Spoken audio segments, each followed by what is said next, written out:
tits, bitch.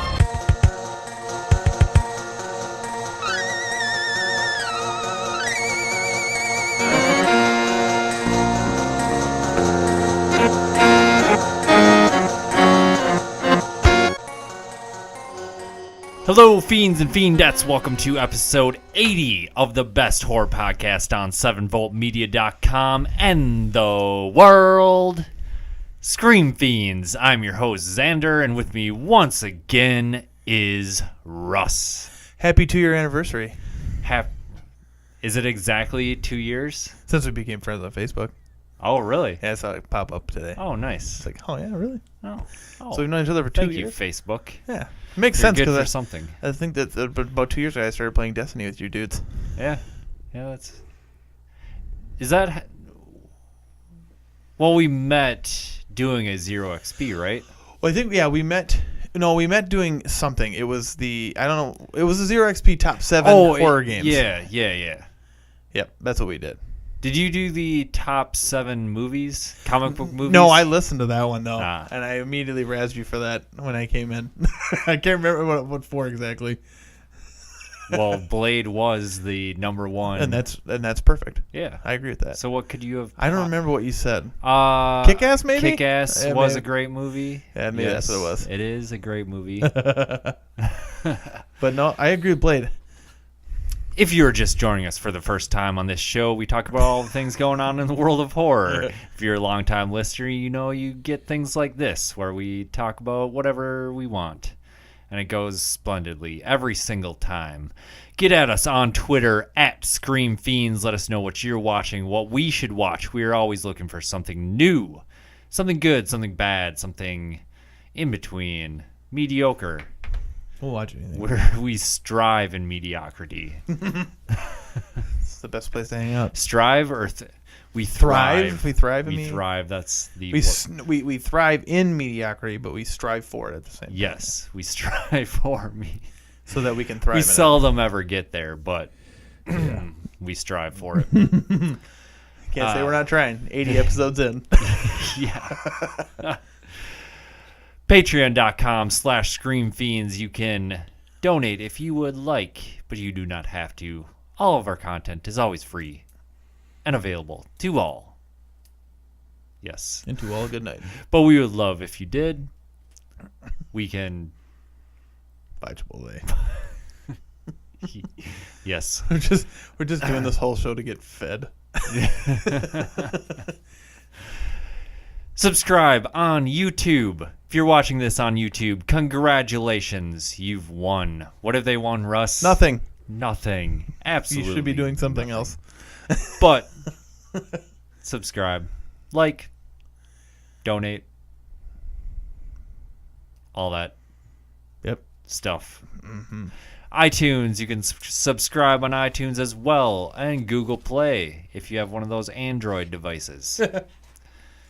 I would probably I wouldn't mind one of those. Let's try something new. Nah, I've had one, and it was pretty bad. bad. Okay. I've had a iPhone for a few years now. Now, yeah, we're stuck. We're stuck with the iPhones. Yeah, I don't know. Once you go iPhone, you never go back. Is that the rule? Yeah.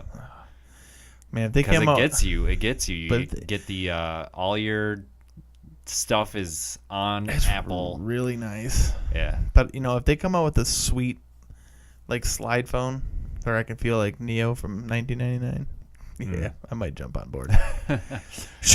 I remember when they actually came out with those phones, Yeah. and they were a big deal. Hard to get. I had a couple. They were LGs. 2 of them I had. I had 3 LG phones. The first one I can remember, it was called the Music.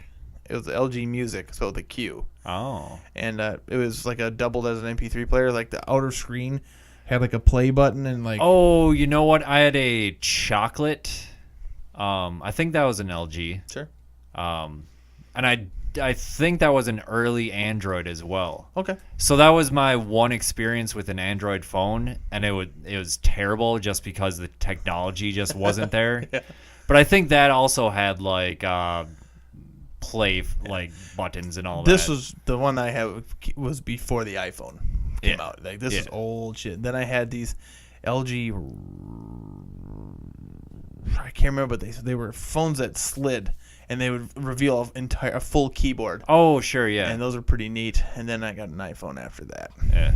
And I think I would like that more than having touch typing. Yep.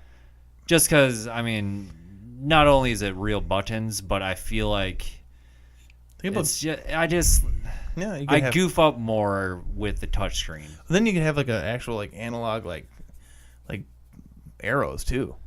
Maybe we should all go to Blackberries. Yeah, no. I hate Blackberries. I don't know if Blackberries are actually bad, but I hated when I worked at a cell phone carrier and people would come in to buy Blackberries. Setting up Blackberries for whatever reason was just a big, huge pain in the ass. Yeah. So I talked people out of Blackberries all the time. I was just like, oh, you don't want that. That's bad. Come get this Trio Palm Pilot thing. It was a different brand. It was just easier to activate. So that was the sole reason that I would sell those instead. Oh, what were we? Where was I? It doesn't matter. Let's go. What do we do? All right, Russ, what have you been watching, playing, etc., etc., etc.? Nothing. Yet again. Yeah, I know. I don't do very much. I've been just waiting patiently for Monster Hunter. That's what I'm excited for. 2 more days. And I traded in my PlayStation 4 to get a PlayStation 4 Pro, and now I wish I had my PlayStation because I was gifted a copy of Dead by Daylight, so I want to try that out. Yeah, but yes. Otherwise, not much really. I mean, I fought some skeletons in Baldur's Gate. Talked about some skeletons last week. What's that? We talked about some skeletons last week. Yeah. That was your qualifier for doing something in horror. Nah. Yeah. Oh, well. Yeah, I don't do much. It's been a slow time of year, really. Yeah. Not a lot has been coming out on Netflix or all that. Nope. I saw there's a girl at work I talk to about horror movies occasionally. I talked to her today.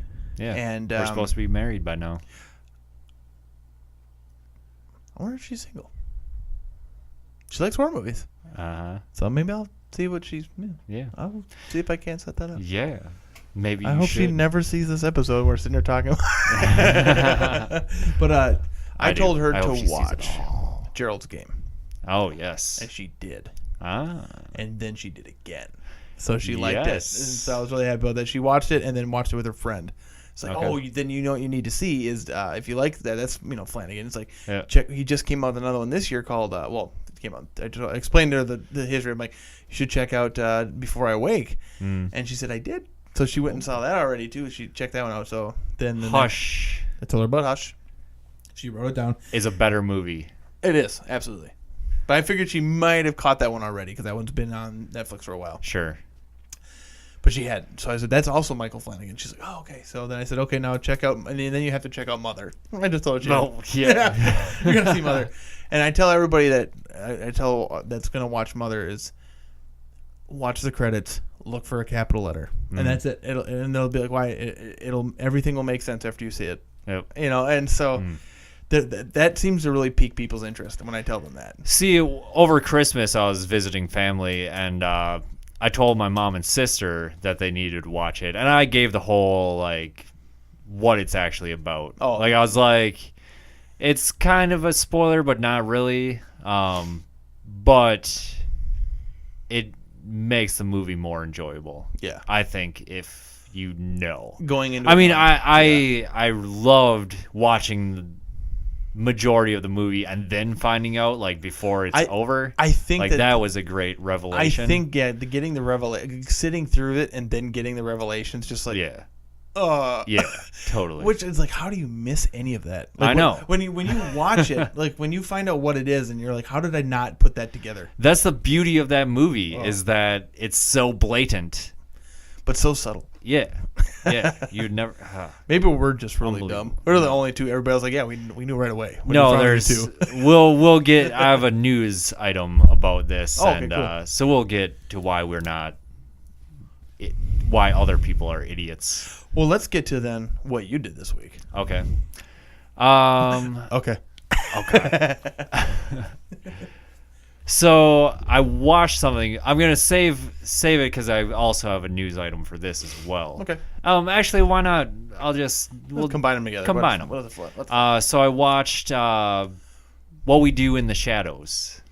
Oh, some people. Uh, Some people like to do naughty things in the shadows. Yes, it's that documentary about the vampires. Oh, never mind. What's this Or about? mockumentary, I should say. Oh, You haven't seen it? no. Oh my God! Yes, wait. you have. Wait, yes, no. you have. Is it like the New Zealand? New Zealand, yes. I haven't seen it. I almost saw it. You haven't seen it? I want to see it because it's got Oh the my guy from the two dudes that sing Flight songs. of the Conchords. Yeah, it's got Yes. their manager, right? Yeah, Isn't it their managers in it? I think so. Brit. But yeah, you need to watch it. It's so good. So I watched that. It's definitely one of those movies where I've passed by it a million times, and I'm always like, I know I need to watch this, but You know who watched it? I just Anne. Anne watched it. My wife watched it. She also watched Bright. Yeah, no, I didn't watch that either. Hang out Well, with your wife more. If she would let me know she's going to do this. See, this is what happens. We hang out together with the kids, right? And then when the kids go to bed, I go play games and she watches TV. Oh. Now there are shows I would like to sit and watch her with her, but she watches 8 shows at a time. Yeah. Like she can't just have one. It's like TV is Pringles to her. It's like, I'm gonna start watching The Office. I'll start tonight. I'm like, okay, let's watch an episode or two. Yeah. She'll watch 7 episodes. I mean, I've been pretty bad with The Office lately myself, but she'll like. I told you about how she caught up to us with Battlestar Galactica. It's just I can't do that because she'll do that every night. Then and it's like I can't do that with TV. I need a week between each episode to process it. Unless it's like The Office, which is like a half an hour, chuckle fest. But Yeah. it was awesome, like waiting. It was fun to have something to be anxious about, like that way. Like, oh, I can't wait for the next episode of Battlestar. I can't believe fucking dude shot dude in the face. Blah, blah, blah, but I don't know. I feel like I'll never experience that again. You still get it with network shows and HBO and all that, but I think Netflix kind of ruined some of that with their shows, at least. Yeah. Well, it's turned people into junkies. Yeah, absolutely.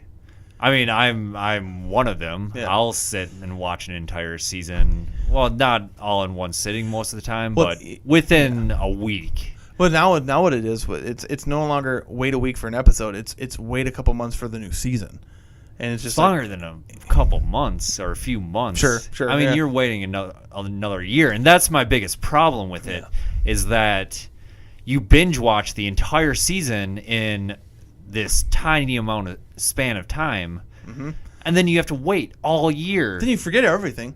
Yeah. See, you have to show restraint. When the next, whatever Netflix you think, like if the OA comes out, right? Yeah. We watch an episode a week. We got to try it and just wait, and then we'll watch. Oof. I bet, how many episodes was that? It was only like 8 episodes. So, I mean, and it's been way longer than 8 months since that. I think that was within our first year of doing the show. Yeah, it definitely was. Yeah. And so, we'd still be waiting. Well, we that wouldn't have worked, but that would, well. But see, like Hulu is doing it. There's this show I have been watching, The Path, and I'm very, very much a proponent of people watching this show, The Path. Okay. It has what's his face from Breaking Bad, Paul. Oh yeah. Aaron Paul. Aaron Paul. Yeah. Aaron Paul. Aaron Paul. Aaron Paul. That's what I'm gonna call him from now. But yeah, it's a fantastic show. It's dealing with this like cult like group, religious group, and yeah, it's just really good. But Hulu is releasing by the week. Okay. So that's cool. I mean, at least they do have some shows that I think, not sure if Handmaid's Tale was weekly, because by the time I actually ended up watching it, I'm pretty sure the season was already done if they had been doing it weekly. But I think they released the whole thing all at once. Okay. But cool. I want to see that show though. The New Zealand vampires. Yes, What We Do in the Shadows. What We Do in the Shadows. Yeah. So news-wise, FX has ordered a pilot for a What We Do in the Shadows series. Well, that would be fun. Yeah. That could be a lot of fun. Yeah. Or it could be fucking terrible. I don't think so. Like, I think just like the way it's set up, where it's just this group of vampires and their day-to-day lives, like you could do anything with that and make it funny and as long as it needs to keep that mockumentary style. Yeah, absolutely. I don't want it to be like a TV show, like a sitcom. No, I mean I like that style, like The Office and Modern Family to an extent. Yeah, because they have like a confessional. Yeah, where I mean, they've camera. never set it up as like this is a documentary crew filming these families. Yeah, I think the very first episode, I think they did kind of do that. Because as I'm thinking about Modern Family, I can't believe how long that show's been on now. Yeah, it's like Holy 8 crap. seasons. Because I feel like it's still brand new. Yeah, But it's not. I mean, all those Not at kids are all. going to college now. I think all the kids are college age now. yeah, they are. And so that's crazy. But because I remember watching that when because I was watching that show before my friends moved to Jersey 7 years ago, and they're now back. Yeah. So it's like, holy shit, yeah, because we used to watch that together every Saturday. That and we watched a couple other shows. Yeah, Fuck, I can't believe that show is. Whew. and it's still good. I don't think it's as good as it used to be, but it's. They never are. Yeah. I mean, unless you're Seinfeld. Yeah. They went on at number one, the most viewed show last episode. Curb Your Enthusiasm. That's a good show. I like that. It's a good. I mean, Yeah. I agree. If what you were gonna say is it's better than Seinfeld, yes, it is better than Seinfeld. It's better than Seinfeld, but it also has less restrictions. It's easier to make a good Curb episode than it is to make a good Seinfeld episode because you have way more rules making a good Seinfeld episode. Yeah. I was thinking about Seinfeld actually last night when I was singing. I was thinking about setting up my voicemail to be that thing that George did. He's like, it's to that one. It's a theme song to that one show I can't remember the name of, but believe it or not, George isn't at home, so leave a message at the beep. I can't remember how the rest of it goes now. But I had that for a while. I had that. I had some weird messages, and I had one. It was I was doing my best Snake impression that I could at the time, and this is Snake or something like that. And at the time, I was looking for jobs, and I was wondering why I wasn't getting any messages. Yeah. I was like, oh, I probably get. No, we were trying to call you. This is Snake. I think I have the same voicemail as I did when I was like a teenager. Oh, really?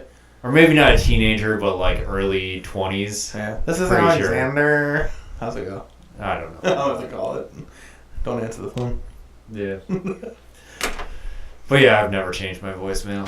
Cool. And I've had the same phone number and Verizon for my entire life. There you go. So I had T-Mobile, Basically. and then I had Sprint. And I changed my number. Hmm. I changed my number then. Actually, I had a T-Mobile phone for like the first year I worked at Sprint. They asked me to leave my phone in the back so people didn't see it. Yeah. That reminds me of an office. Okay. All right, cool. So what else did you do? So, in addition to this What We Do in the Shadows TV series, they're also talking about doing a spin-off of the werewolves that are in the mockumentary, calling it We're Wolves. Hmm? So that would be kind of cool. Yeah. And then another, I don't know, they call it a series, but I don't know if it's going to be a movie, a spin-off with these two cops that are in the movie, and it's like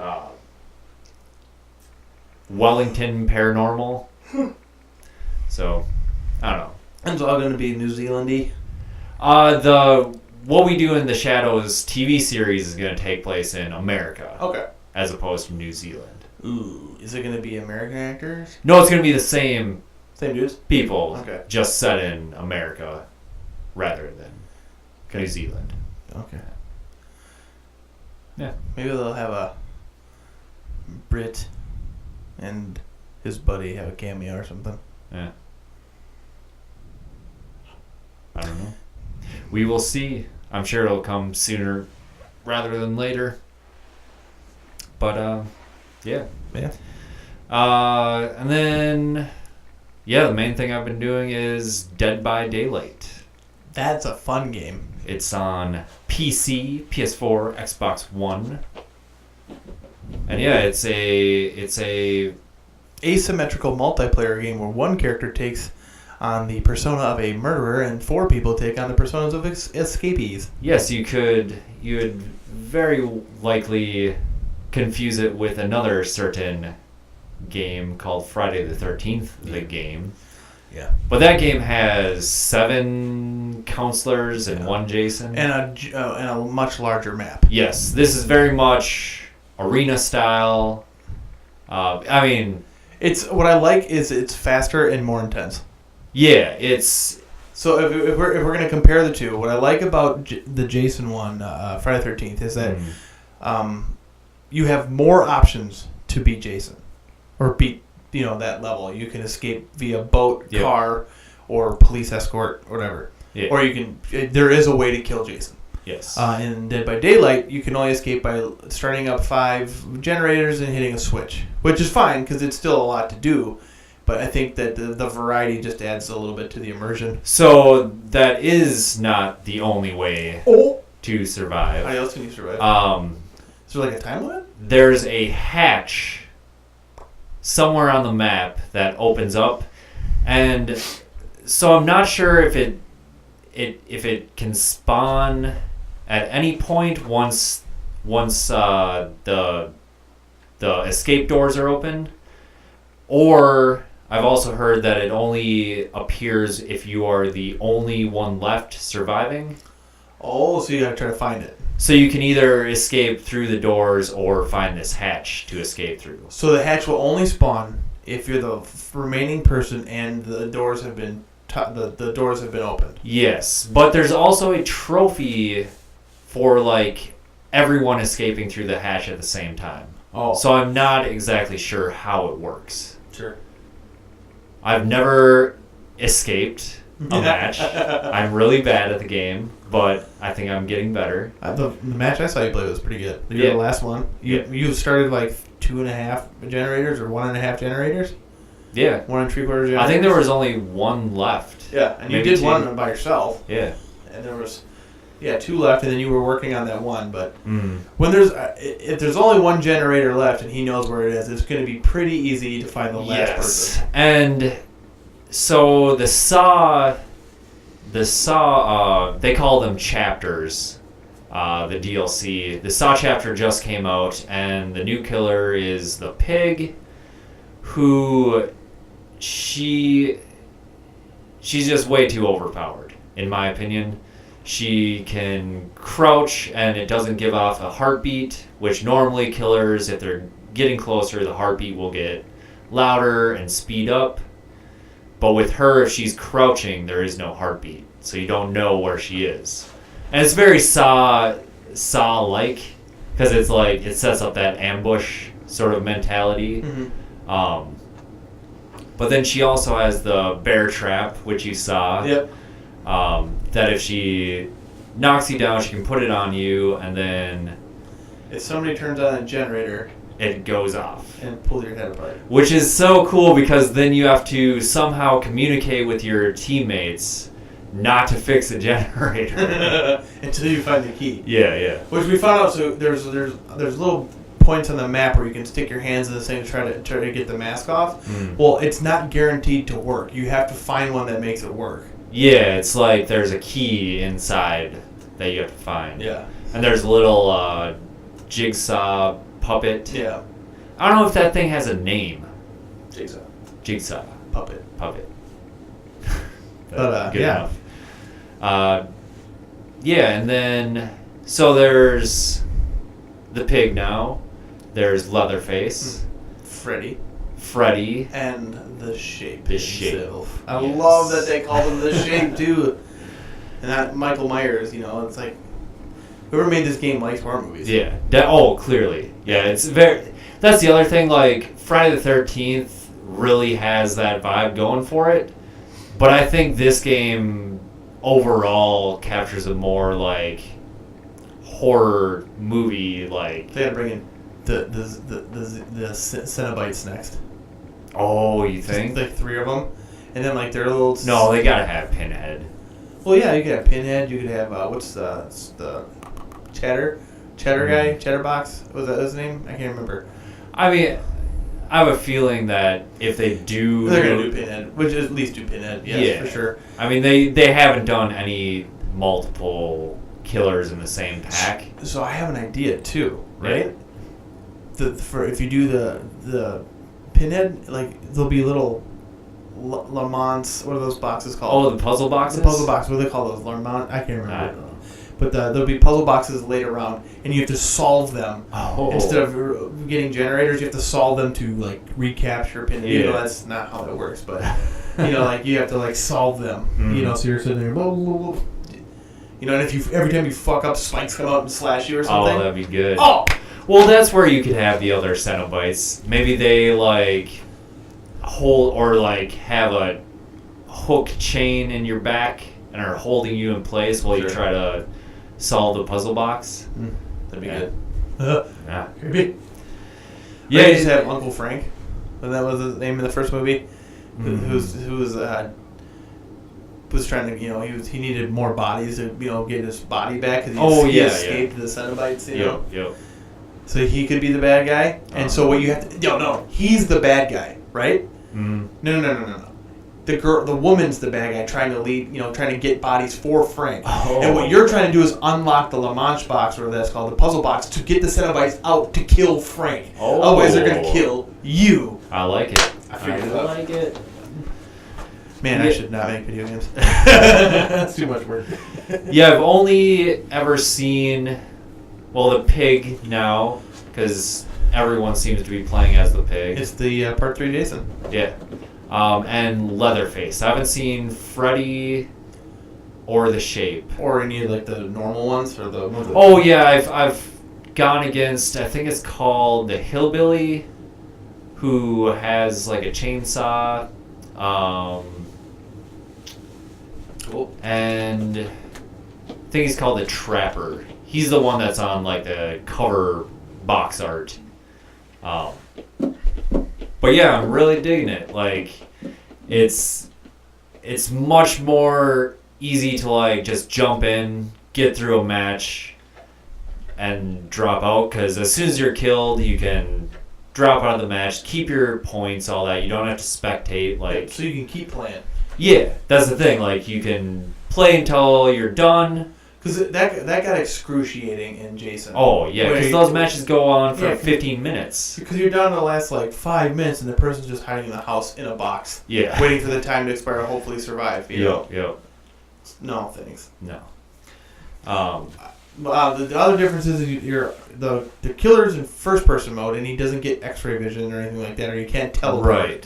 No teleportation, like with Friday the 13th, like, you get... Well, there's a red blip. I'm just going to teleport in that direction. Oh, found 2 people at once, killed them both. The entire house lights up if you're anywhere in the house. Yeah. So yeah, I've played as a killer just a couple matches, and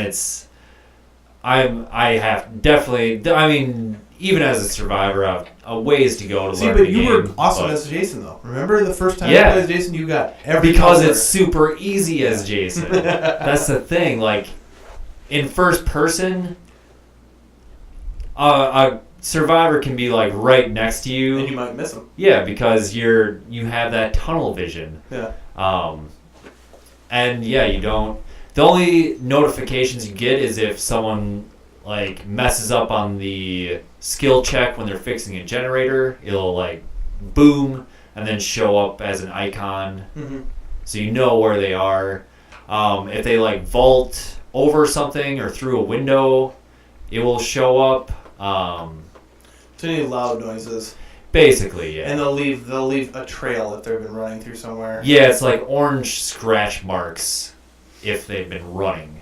So you can kind of follow those. Sure. So does the killer have like a stamina, or can he just all out sprint the whole time? They've got a set speed. There is no sprint. Oh. And then like some killers have sort of like, so for example, the hillbilly, their chainsaw is actually like their power weapon.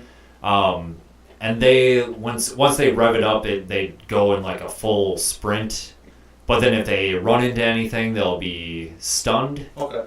So there's stuff like that, and then there's all kinds of perks that you can unlock. And I'm not really sure if they do anything special. I mean, they obviously do, but I'm not sure what they do exactly. We'll find out. Yeah. I think it's cool. It's very cool, yeah. So if you are an owner of a console that's not a Nintendo Switch, pick it up. Switch in like 2 years. Play with us. Dinky Binks on PSN. Dinky_Binks. BINKS. I'm not dealing with people on the internet. Don't tell my name. Add me and I'll send you Russ's way. So yeah, that's about it for me. Cool. Yeah. News. Alright, we got a ton of stuff this week to go through. Let's get through it. First of all, we need to send our condolences to Jack Ketchum's family. Rest in peace, Jack Ketchum. Famous author, writer of The Lost, The Mother, or The Woman, I should say. Girl Next Door, not the Alicia Cuthbert Girl Next Door. Oh, not that one? No. That's a dumb movie. Read, let's see. Yeah, a lot of awesome books that were then turned into movies. Much like Stephen King. But yeah. He's now gone. I think he was 71. So rest in peace, Jack Ketchum. 71. Yeah. So remember that Happy Death Day? Yeah. We did an episode on. Yeah.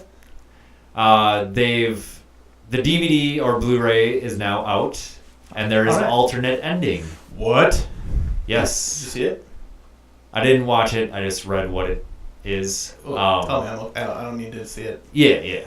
We're spoiling this. Spoiler alert. Well, yeah. If you watch this show, then you've probably seen that episode. Maybe not, but in any case. And if you do watch it, that spoiler alert. We should just if you did spoiler alert.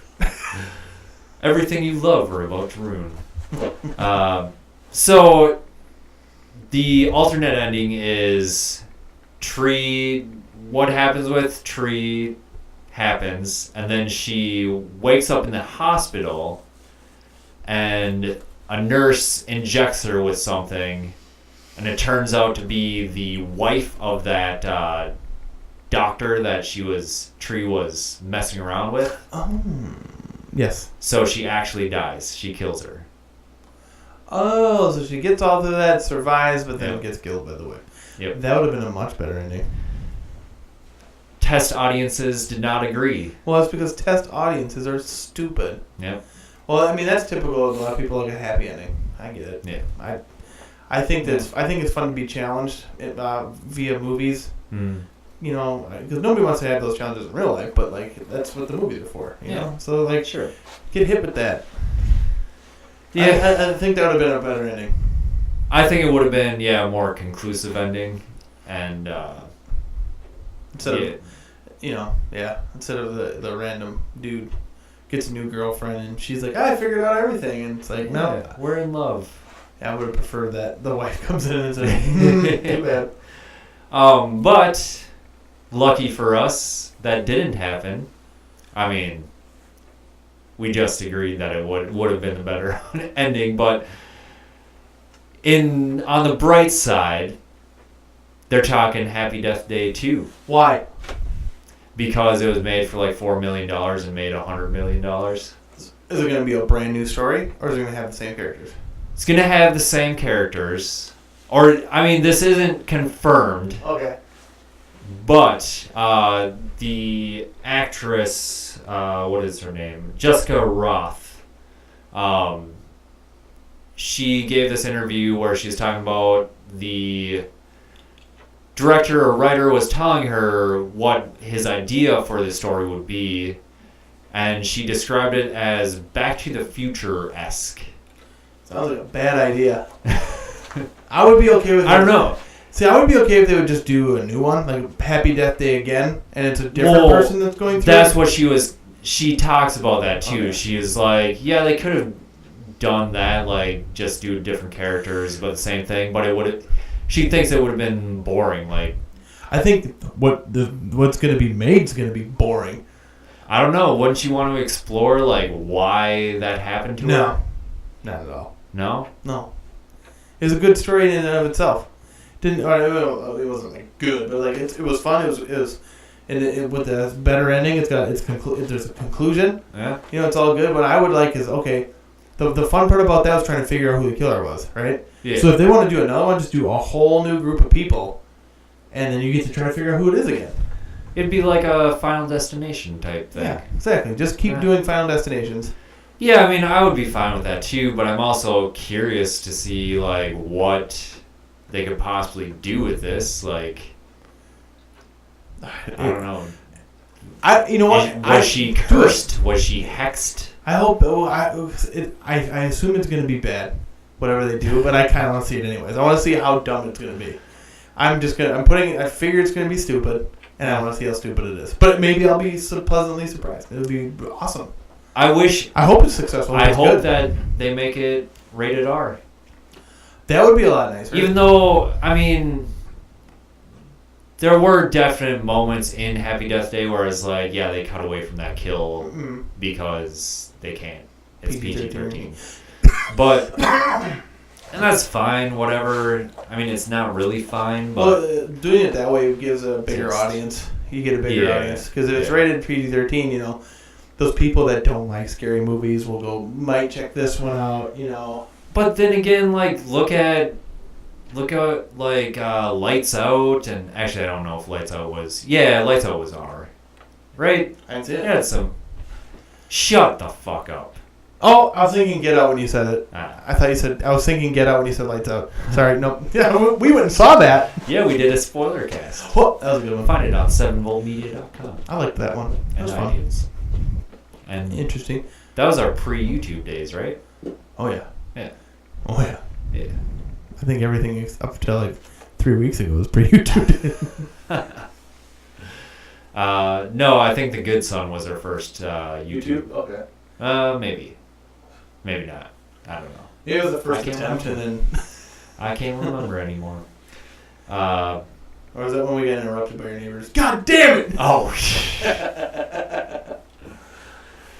Oh, speaking of PG-13 movies, have you seen the trailer for The New Mutants?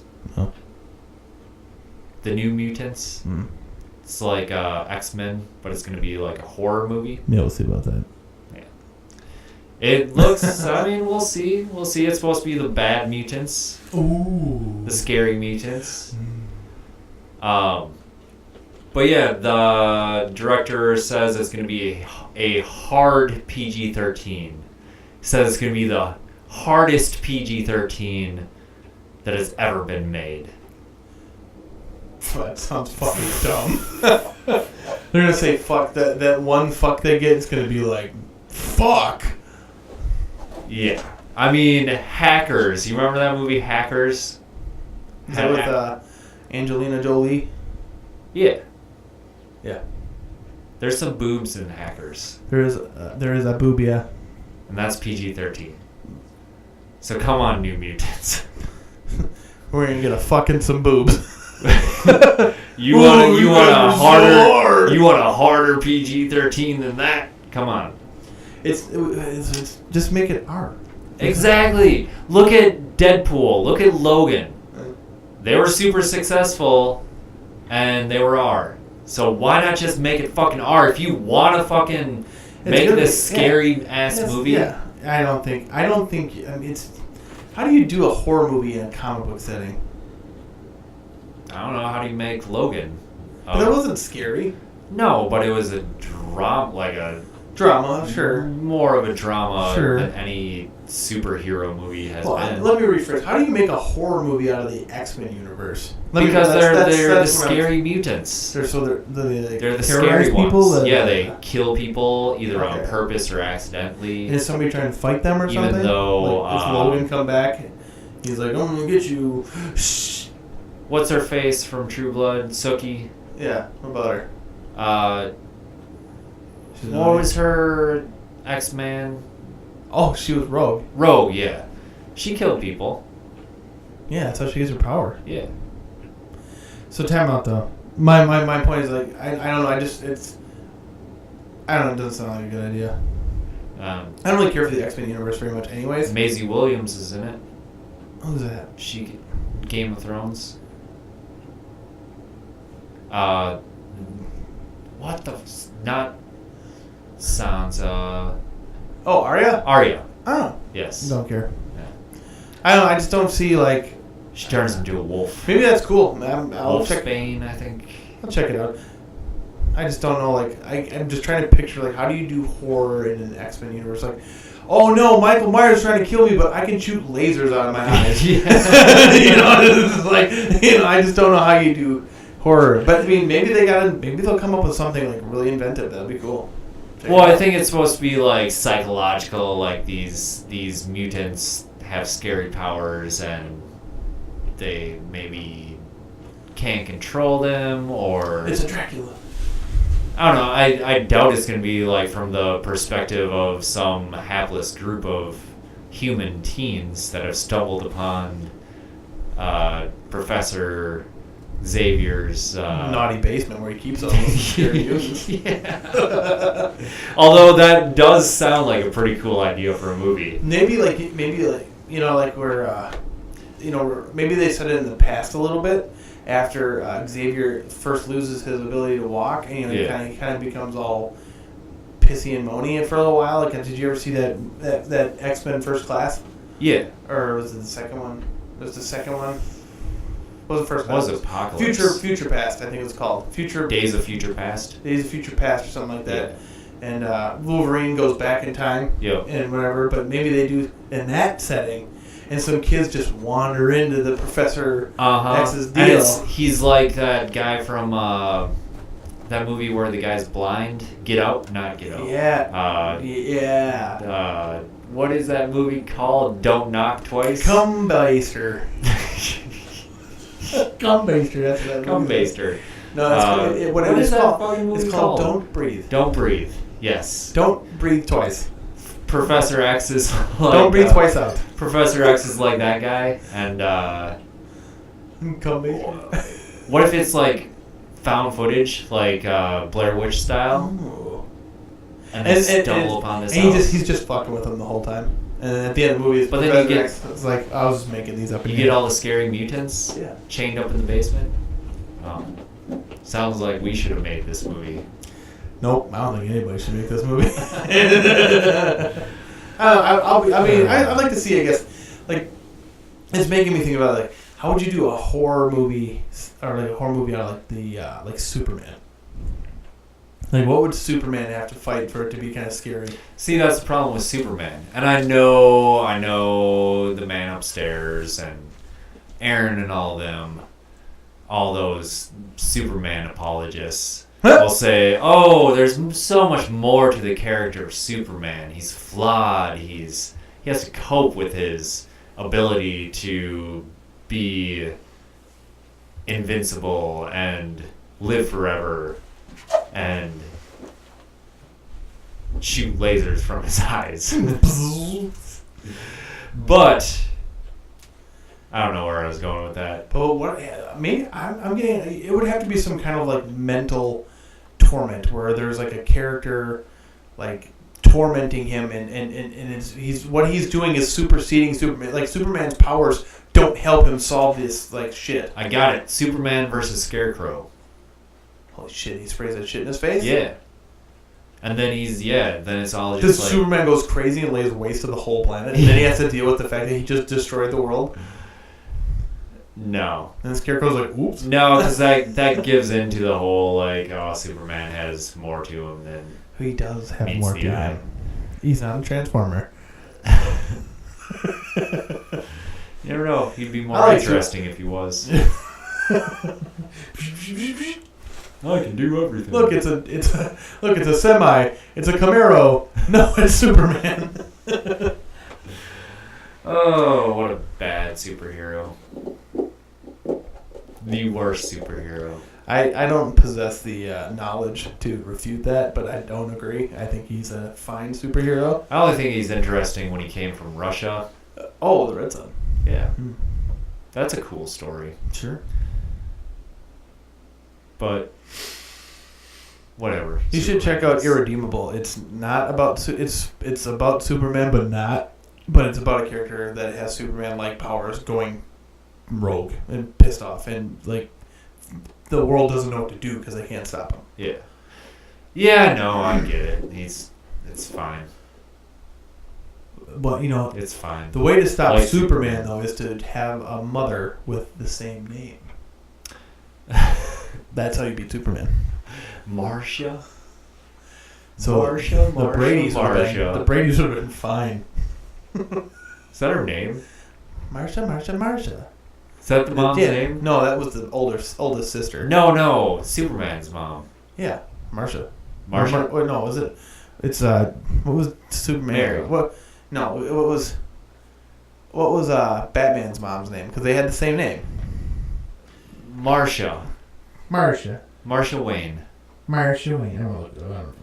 I don't know. So we've talked about the Dark Universe quite a bit in the past. We did the whole Mummy. You actually weren't here for the Mummy episode, the Mummy trilogy. Or not really trilogy, but three-way battle royale. Yeah. But it appears like the final nail has been put in the coffin of this whole Dark Universe.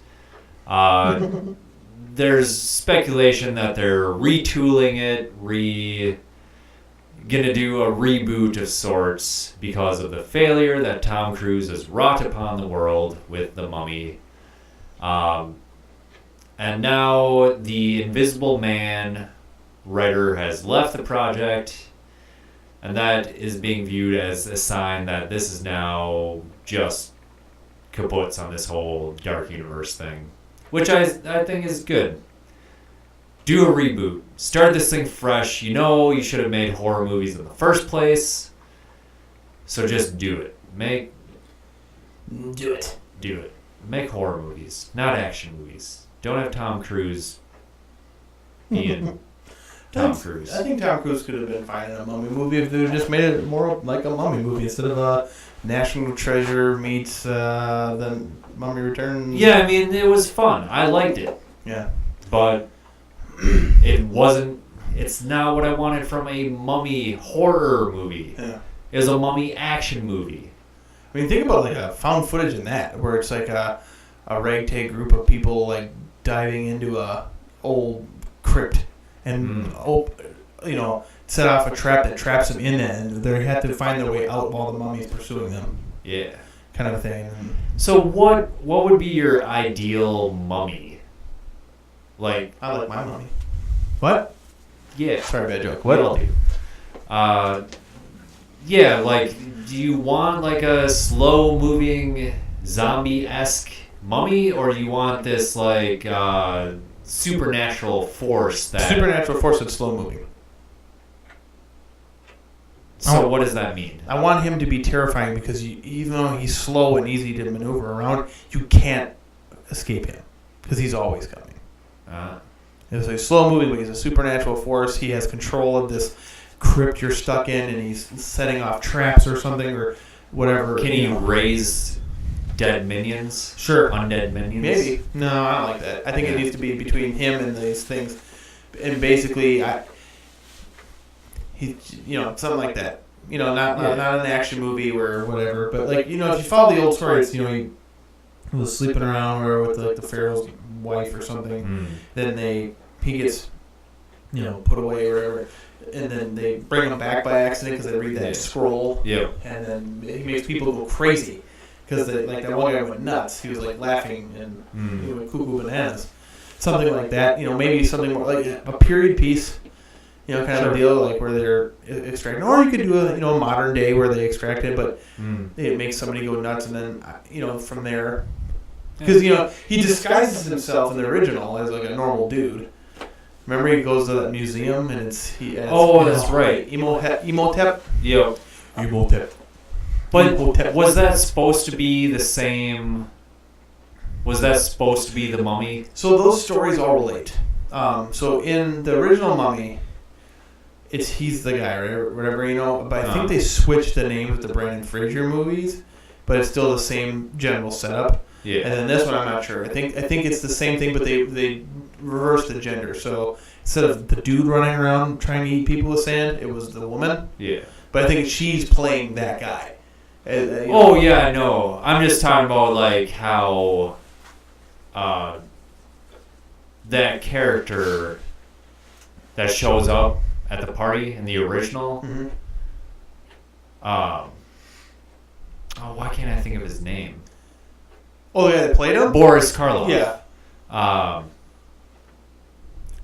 That's not like the Mummy shape-shifting into this human character. No, but you could have him do that. Well, because like in the Brendan Fraser mummies, he eats a few people, then he gets his skin back, remember? Yeah. And so, you could have him do that, where it's that kind of thing. And he's traveling around trying to figure out, whatever. But it could be that movie again. Sure. I think the mummy actually lends itself all right to an action movie.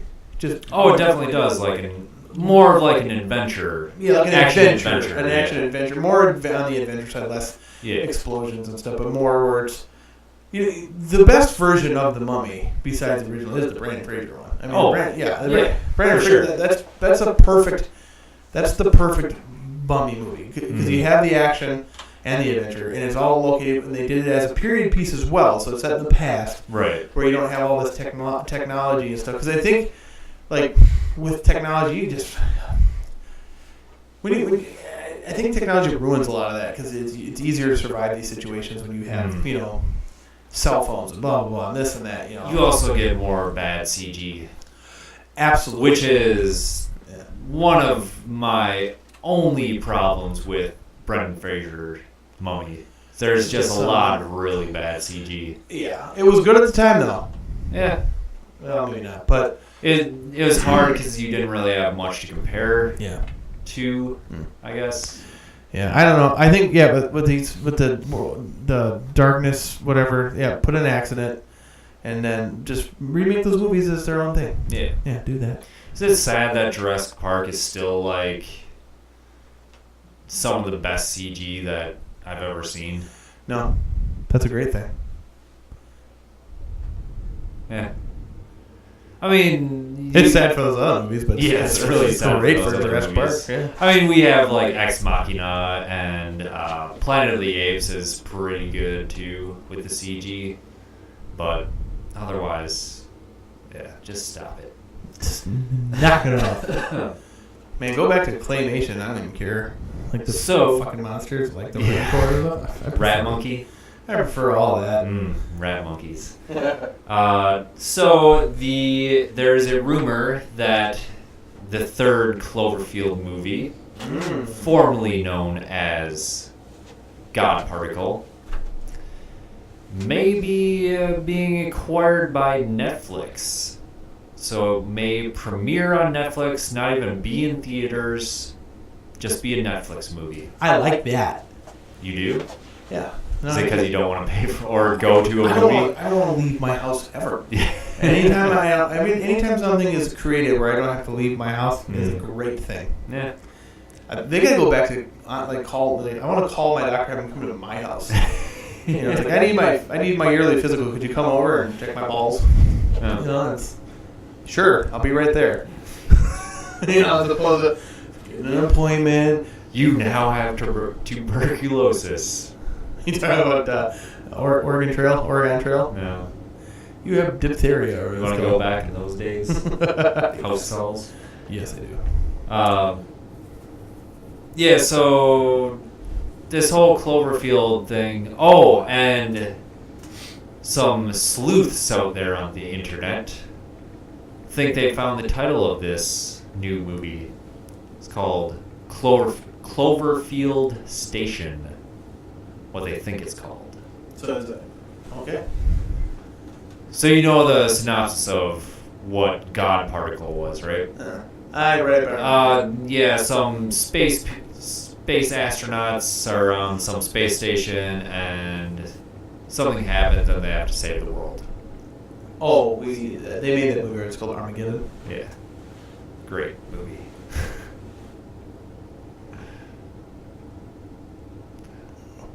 Liv Tyler. I fucking hate Aerosmith. Yep. I don't know. I'm excited for more Cloverfield. Even though Cloverfield Lane. Did you see it? I didn't. Yeah. I wanted to. I like John Goodman. I like that girl. I can't think of her name. John Goodman is really good in it. John Goodman, is he bad in anything? Can you think of something he's bad in? Not really. What's your favorite John Goodman role? Ooh. Of course it's Dan and Roseanne. Come on. We're done. What? What do you mean no? I'm going to say... I don't know his character's name, but in Big Lebowski. Oh, Walter Sobchak. Yeah. That's a good character. Yeah, I was larger a couple years ago and had really short hair. Went as Walter Sobchak for Halloween once. Had a bowling bag and a gun and had those orange glasses. Yeah. Kept telling people to shut the fuck up, Donnie. That's stupid. Yeah. It's fun. Sounds good as my boner goes. It's probably my favorite costume ever. I'm not a big fan of how the movies are supposedly set in the same universe, but they don't really relate at all. Yeah. I mean, they may relate. We only have 2 at this point, so it's really hard to tell. But 10 Cloverfield Lane, they look completely different. The monsters. They have like spaceships and shit. But if this next one is set in space, maybe we'll get a little more clarity. The as spaceship aliens are chasing the big aliens. I like it. I put my seal of approval on that. Basically, the Earth just becomes a battlefield. Oh. It becomes a battlefield Earth. Oh. Isn't that an L. Ron Hubbard book and a movie with John Travolta? Yeah.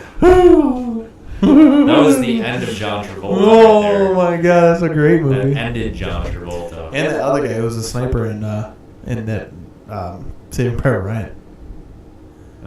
He's the main character. He's the main dude. What? Yeah. I don't know. Yeah. No idea. What? No idea. Anyways, you know this little game called Duke Nukem? Yeah. I've played some this week. Oh, really? Yeah, the old one. 3D? Yeah, like Duke Nukem 3D or whatever. Yeah. And I played about 10 minutes, yeah. Well, sounds good. It is being developed into a movie. That's not a good idea. With John Cena attached to star as the titular Duke Nukem. Duke Nukem. Down. You I know, would like it if it's going to be done by Luc Besson. If Luc Besson directs it, and I think that maybe would be pretty freaking cool. Because I'm picturing like those monsters and like the mongoloids or whatever from Fifth Element. Oh. So like if it would have that kind of a feel to it, I guess. Paid cops. No. Mm-hmm. Yeah, I don't know. I wish they would do Quake instead. Hexen. Hexen would be neat. Yeah. I don't know. I don't really. Does Quake actually have a story? I don't know. Yeah, kind of, but it's, you know what's got a good story is Doom. Like yeah, it does. They don't really get into it a lot. Because John Cormack, I think his name was. Carmack was like, do not put any of this in here. And only a few bits of the Doom Bible made it into the game. Oh. Some guy wrote a whole thing about Doom. And John's like, we're going to keep this an action game. And so they admitted a ton of it. It would have been so much better. Yeah, the new Doom kind of has more of a story, but yeah, it's still like you don't get. It feels like you don't get enough of. Like it's there, but you don't get enough of it. See, I think Doom would have been cool if they would have redone. I liked how they. I didn't care for Doom that much. I just was so bad at it. I could not get a hold of like that shooting and like things just spawning in the middle of things. I was like, okay, this is too fucking hectic. I'm not having fun. Yeah. But I think it'd be cool to do Doom, like give Doom a really good touch, like a third-person action-adventure game, you know, or a survival horror kind of thing. Yeah, I think Doom 3 came the closest. Yeah.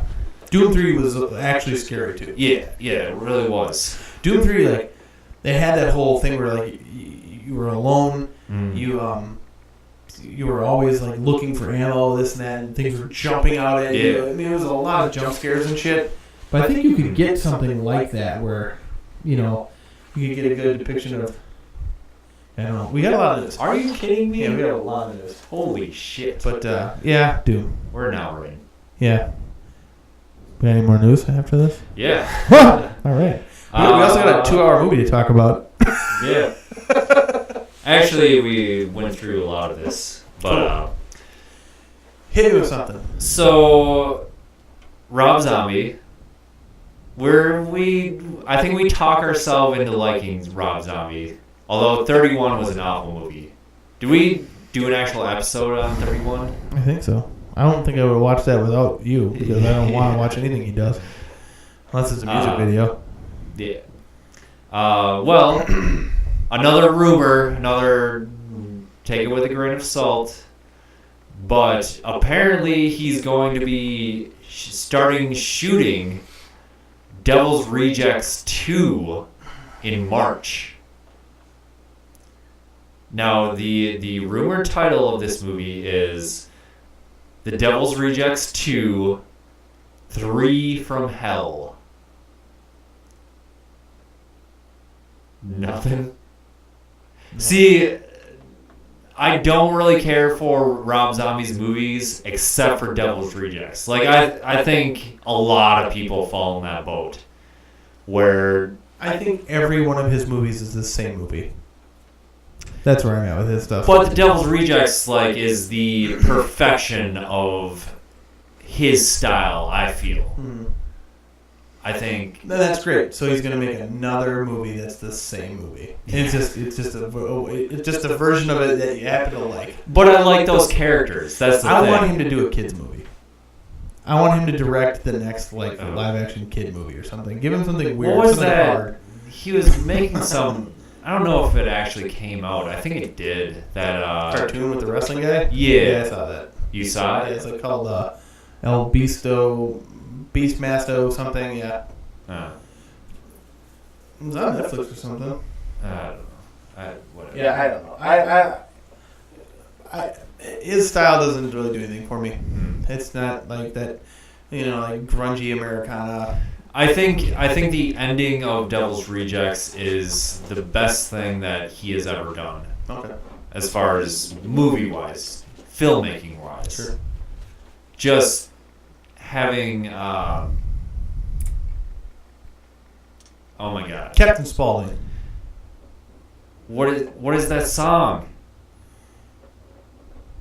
Put your little hand in mine. The song that plays at the end of... Can't remember. Oh my God. It always...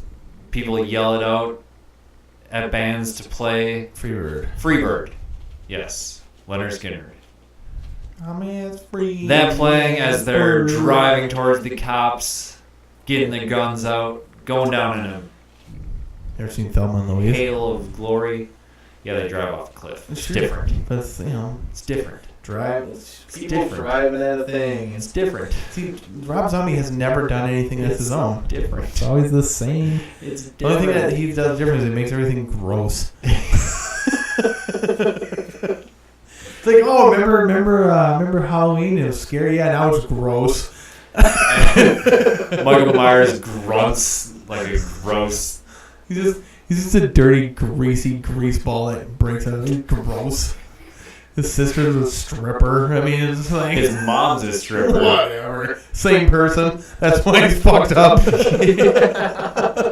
And every story in Rob Zombie movies is that everybody's mom was a stripper. Yeah. And everybody had a stepdad and a stripper mom. Everyone's covered in dirt. Everyone has long hair. Yep. Long greasy hair. Yep. And everybody wants to. And all the stepdads want to like molest their stepdaughters. It's just fucking gross. And it's fine. Yeah. Okay. I guess if it's edgy. I guess, but. Oh, it's not edgy. It's his gross. It's his style. Yeah. Okay. Which I don't know. No, I get it, and it's fine. No, I don't. Because if we were to sit down and watch one of those movies, we would talk ourselves into it. I think it's just cool. We pretty much talked ourselves into liking his Halloween, the first Halloween. Yeah. But it's. Do you think it's weird, like his music pays homage? Yeah, sure. Pays homage to all these classic old school movies. And then he makes these just like gross. I like that's the new description for Rob Zombie's movies. Gross.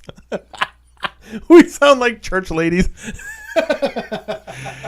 These gross like hillbilly movies. Yeah, I don't know what that's like. about. What is this? I think he's really into that like weird 70s like serial killer Charlie Manson shit. But why does it have to be like hillbilly redneck stuff? It's just his thing.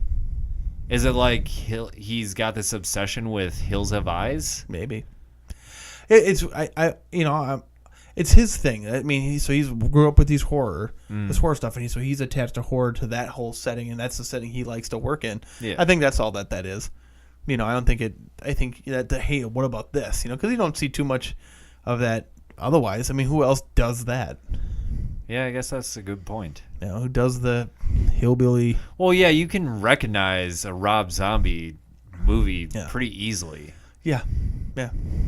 By their gross characters. Yeah, everybody's just so gross. It's like. And Sherry Moon is usually not far behind. Yep, and she's got her butt. Her butt's always out in every movie. Yep. You want to see Sherry Moon's butt? Watch a movie with her in it. Baby. Is her name just Baby? I don't remember. Devil's Rejects? I don't care. No, it's fine. And the only really like Halloween 2 is real shitty. That one was real shitty. Oh yeah, fuck that movie. But that's the one he got like because carte blanche on too, though. I thought they tied his hands for the first movie. Oh, I thought they tied his hands for the second one because the second one is the second one they let him go off. That's where you get like the that's why you get the horse and shit. Yeah. It's like Jesus. He must have watched Blade Runner that week. Oh, I forgot about the horse. I'm still jealous. I wish I had a chance to do any of that. I would love to redo a Halloween. I don't even know what I would do. I would just do a shot-for-shot remake. We're gonna find out what this new Halloween pretty soon here. That's a direct sequel to this first movie too, right? Yeah. So they basically shit on all. Oh, that's right, because that one girl who's been in a couple, she was in the Rob Zombie ones too. She's pissed about it because like basically her whole character's been written out. Yeah, they erase her. Yeah.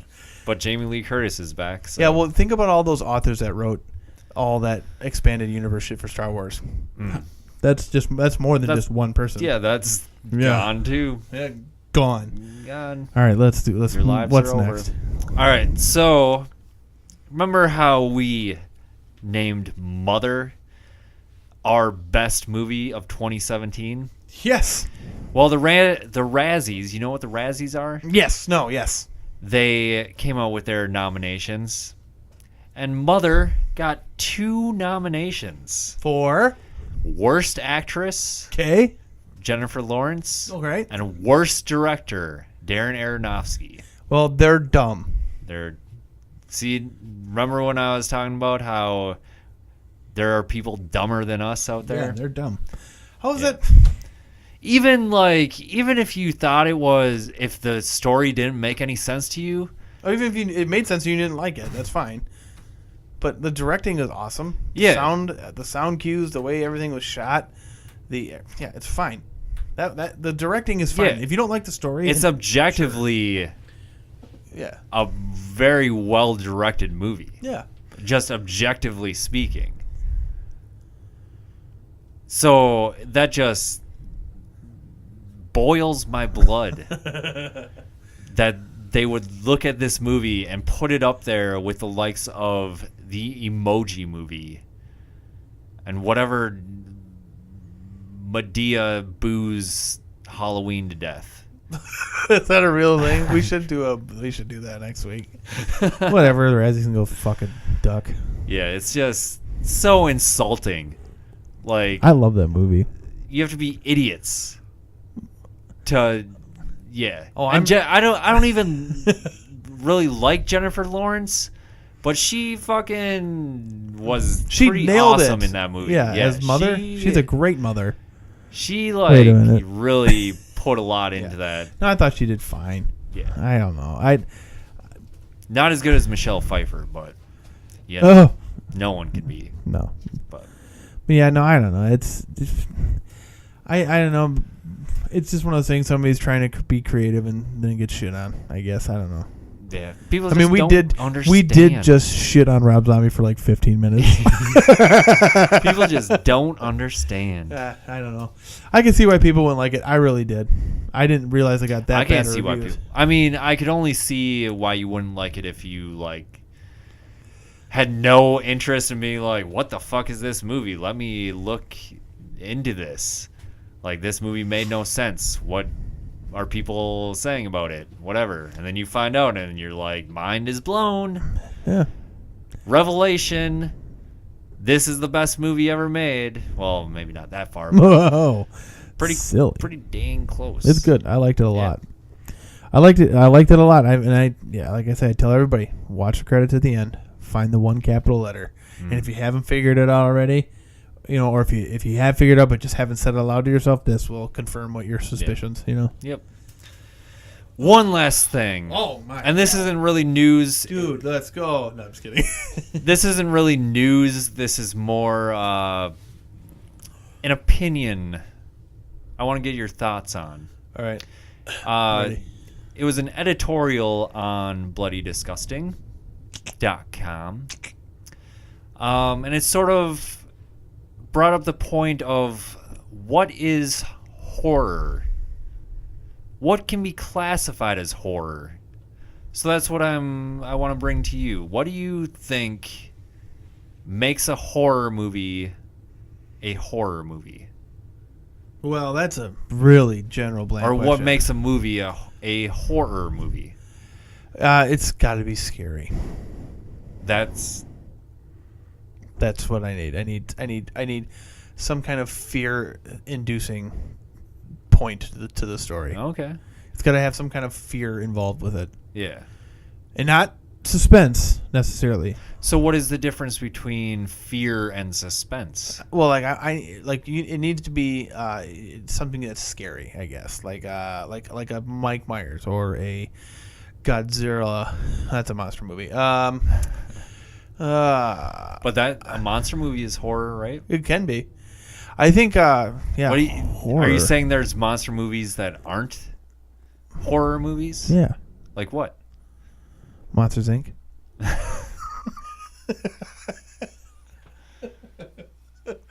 I win! What about Hotel Transylvania? Harry and the Hendersons. Bigfoot? Cryptozoology? But no, I think that, I think horror for me. For me personally, horror is, pretty much anything that's generally classified as horror can be a horror movie to me. But it's got a killer in it. It's got a monster. It's got an unseen force that makes people go cuckoo bananas. It's got, it could be a location that makes people go crazy. It could be The Good Son. It could be like weird family dynamics that make people go. I mean, just basically, there's got to be.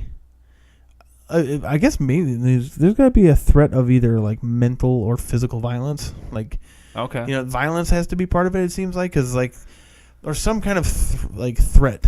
There needs to be a threat of some kind, I guess. What about a movie like A History of Violence? Yeah, I would not consider History of Violence a horror movie. Okay. I would consider The History of Violence like a drama, or like a thriller or something. Not even thriller. It'd be like a drama, I guess, Sure. or something. It's like a gangster flick, you know. But no, that's not a horror movie. But what would you consider Jurassic Park? That's fucking scary. It's got monsters. And See, all sorts of shit. that's an example of a monster movie. Yeah, I would consider Jurassic Park a horror movie. You can consider it horror. See, I think, But it's also... I think horror's stupid like heavy metal. It's, you know what I mean? It's just there's too many subgenres you can go with after that. You know, but as far as how do you like classify horror for the Academy? Shut the Academy down and stop having that stupid award show. That's how you fix that. Yeah. I win. Problem solved. But yeah, then it goes along the lines of like Brendan Fraser's Mummy. Yeah. Like, is that an action adventure, or is that a horror? Is that, I mean, you can create all kinds of subcategories. Yeah, I would. Whenever I see something, I always say horror related because it's got something horror related in it. You know, like mummies are considered a horror thing. Sure. So like, Monsters Inc. would be horror related because it's got monsters that are under the bed. You know, trying to pacify that whole scary thing for children. Yeah, I like that horror related. That's what I say when I can't classify it. You know, it's stupid. Because I mean, I would consider a thriller to be horror. But a horror movie should be horrifying. How about that?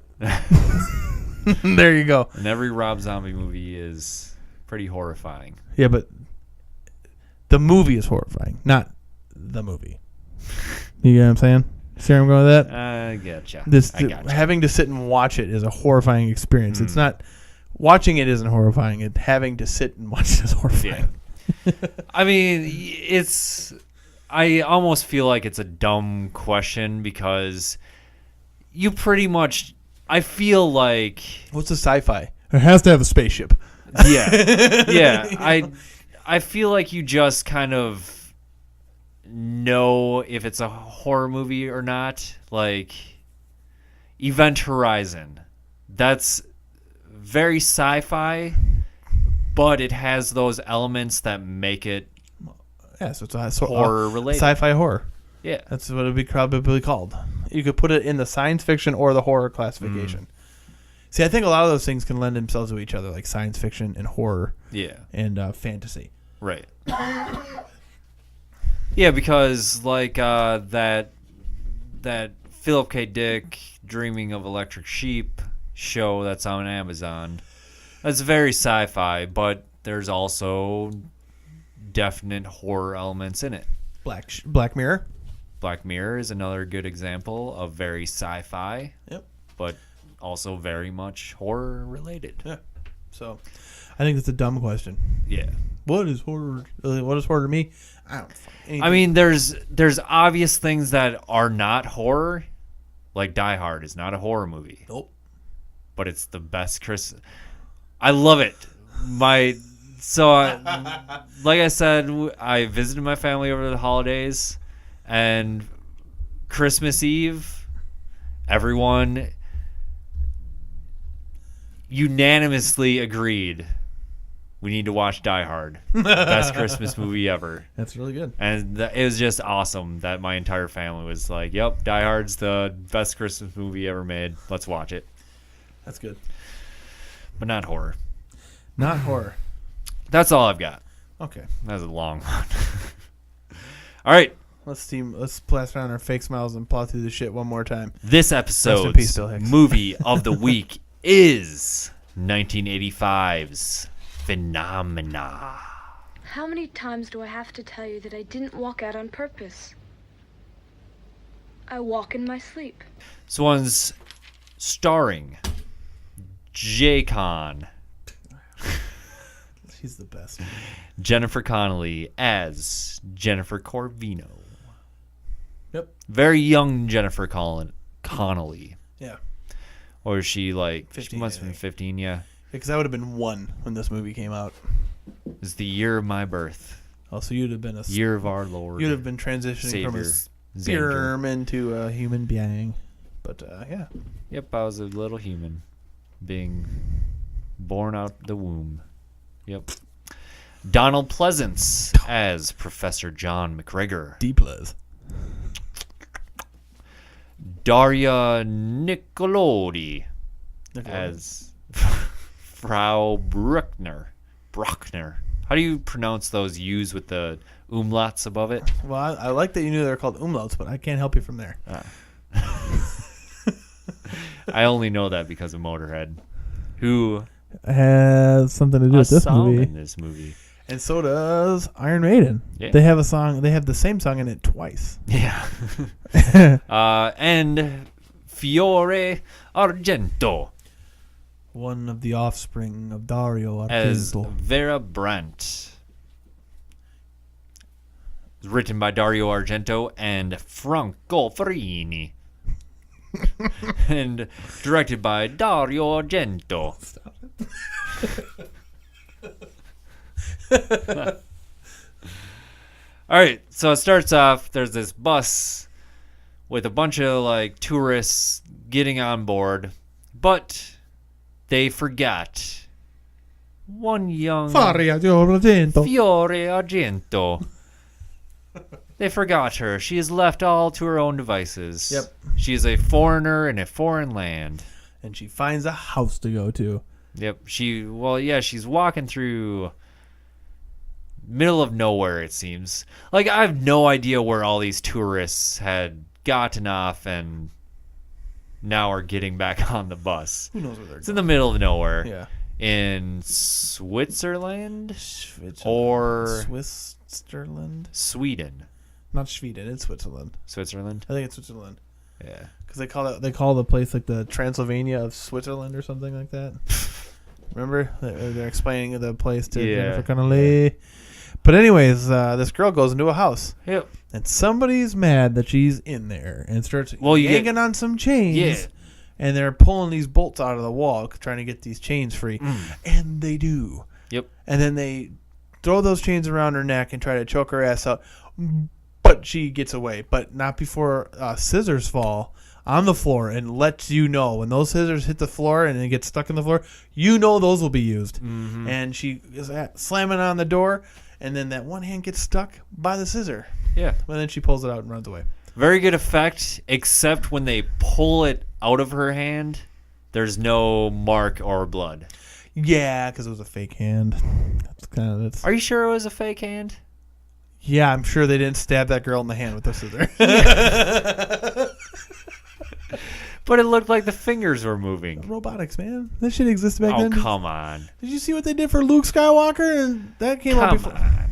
This movie don't got that kind of budget. It was Dario Argento. Of course it did back then. Come on. It was a real hand. No. It was a fake scissors. It was it. It was one of those where, I used to have one of those. It's like a knife that goes back in the Scream days. Yeah. When Scream was super popular. Sure. I went out and found one of those knives that went in like that. That's not what that scissor did. It was a fake because hand. Stu and what was Skeet's character's name? I don't remember. Skeet Ulrich. Skeet? They had those knives that they faked out Nev Campbell. Yeah, and then he really got stabbed. Yep. He went too far. Fucking dumb movie. But I love that. The greatest movie ever made. Oh, fuck it. We should do Scream. We haven't done Scream. We should. We should do Scream. Oh, I actually absolutely. Don't. I might change my mind, but I never liked Scream. Oh my god. That was dumb. Matthew Lillard's character, Stu. Yeah. Just the greatest. I liked Scary Movie. I'm That was a making good fun one, of Scream. Yeah. But Scream is fantastic. Yeah, it's probably. It might not hold up. I haven't seen it in a while. Now, granted, that was during my days where I didn't like horror movies. Oh. I might like it better now. Yeah. I don't know. It's been a long time since I've seen Scream. Let's do it. We should. Okay, so. All right, it's settled. She runs away. Gets a fake scissors in the hand. Yep. Runs away. Gets trapped in a waterfall with a glass window for some reason. I'm confused what that building was. Well, it seemed to me like it was some sort of like public viewing area. Yeah. So there's a window there by the waterfall. Yep. And she's stuck. And she turns around, and then the scissors goes in her stomach, and she's like, ah! And then slow motion breaks the glass. It flashes on her face. Then you see her head roll down the into the. Chops her head right off. Yep, and it's yeah. Then we get a monkey. Ooh. Just strolling along. Yeah, he's got a knife. Yeah.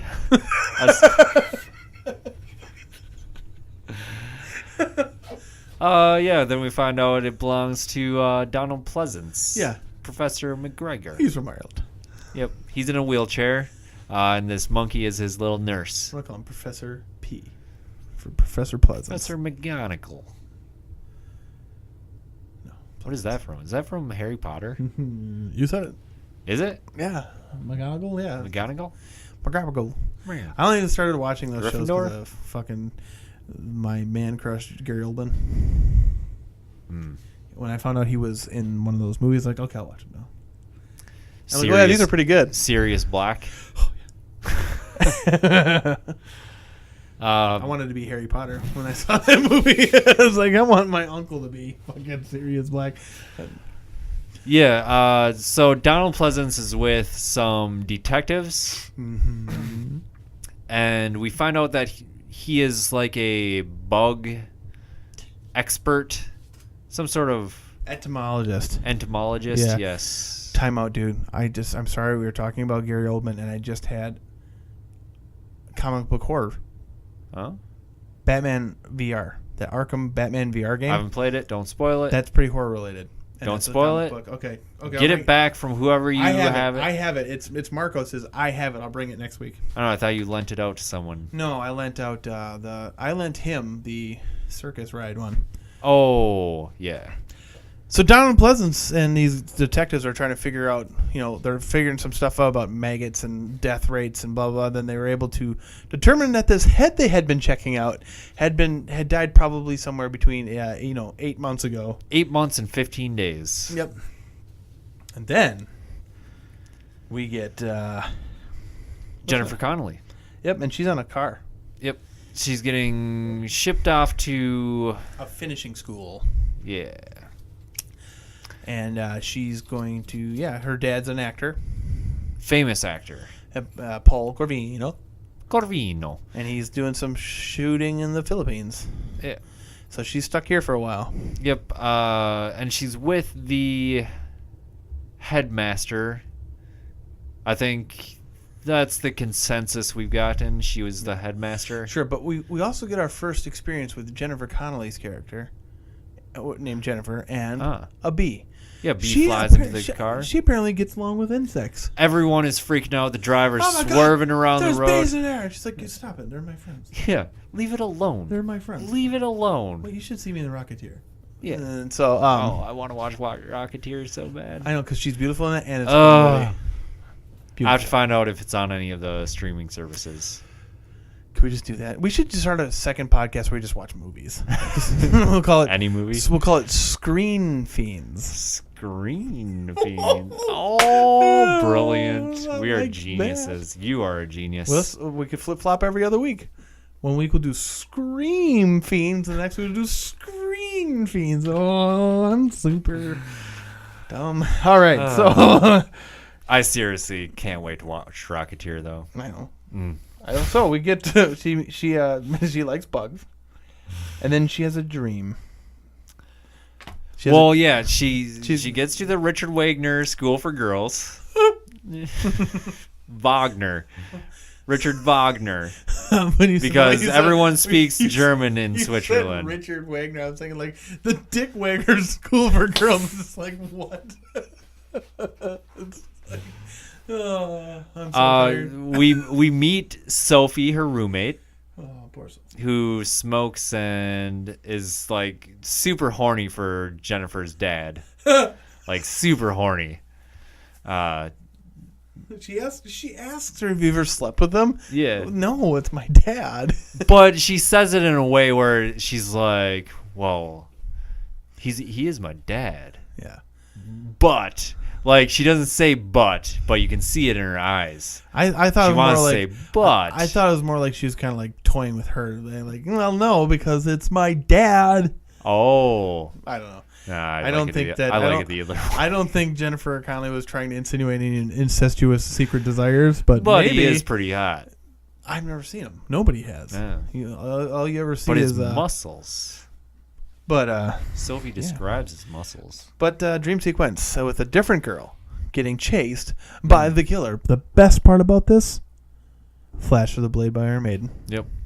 And so Jennifer like gets up and is walking, and she sees these like almost like it looks negative. It's super bright like hallways. Yeah. And she's walking, and she sees these snippets of this girl like running away from something. And then you see this weird spear-like device that is like you can break it. It breaks down. Yeah. But you can see the killer putting it together, and then gets her. Gets her, stabs her. Oh yeah, because Jennifer Connelly comes up to a window, and the girl's face comes through the window and gets cut, and she's like, ah, and then the spear comes through the back of her head and out of her mouth, and then Jennifer Connelly falls off the roof, wanders into the street, gets picked up by two dudes. She's like, I'm sleepwalking, and then she jumps out of the car, ends up with Donald Pleasance. Yes, and that's how she meets Donald Pleasance. They share their love for bugs. Yep. And they talk about the killer. Yep. Because he reveals to her that a student he liked didn't show up one night because the killer got her. And then he was, well, the monkey is the one that finds her. Yes. Saved by the monkey. Saved by the monkey. That monkey is a hero, by the way. Hero monkey. Likes to find. His name was Tanga, and he was owned and trained by Daniel Bequini. Oh. Interesting.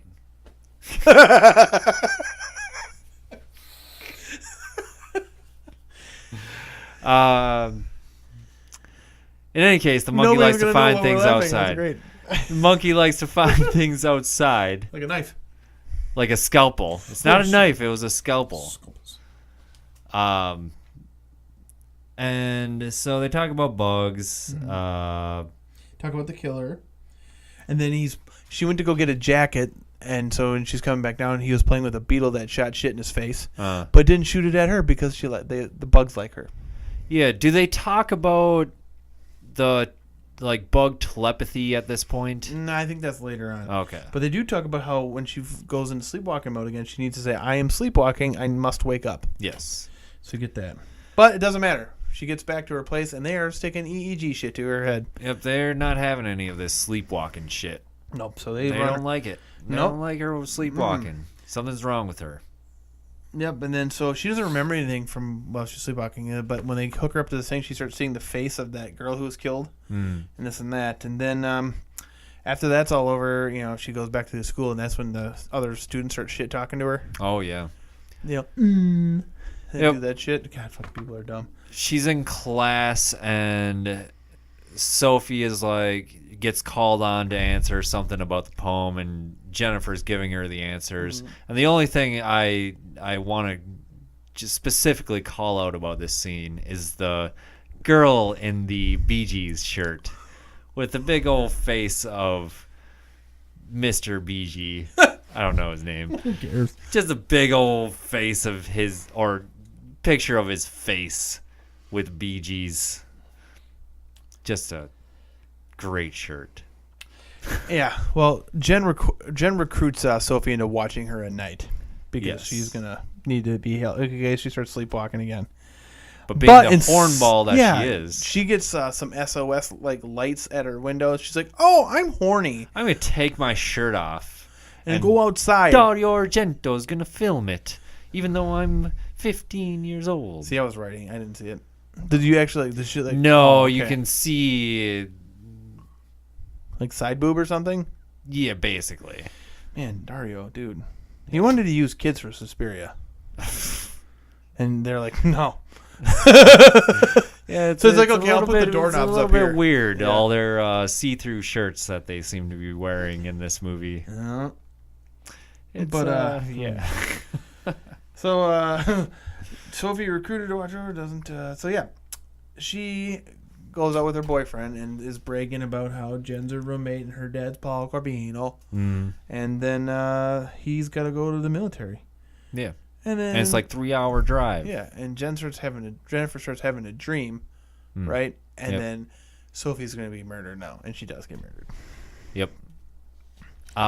So yeah, Jennifer does the whole she must wake up, she's sleepwalking trick, and she does wake up, but then she hears a scream outside, so she goes to check it out, and there's a firefly that seems to guide her way To a glove. glove. Yep. She brings the glove to Donald Pleasance, Dr. Professor McGregor. Because there's larvae on it, Yep, little larvae.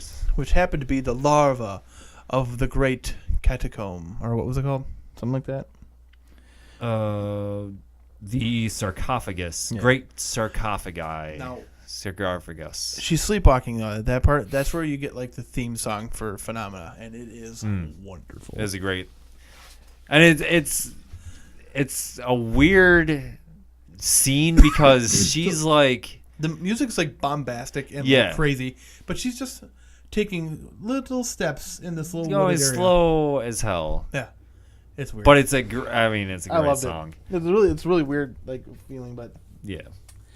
so she takes them to the maggots, and the insects are reacting to her mood. So that's where they're finding out, that like she may have some kind of telepathic link to them. Yeah. And that's when she talks to Professor McGregor, and he mentions how bugs have this like telepathy sort of thing. Yeah.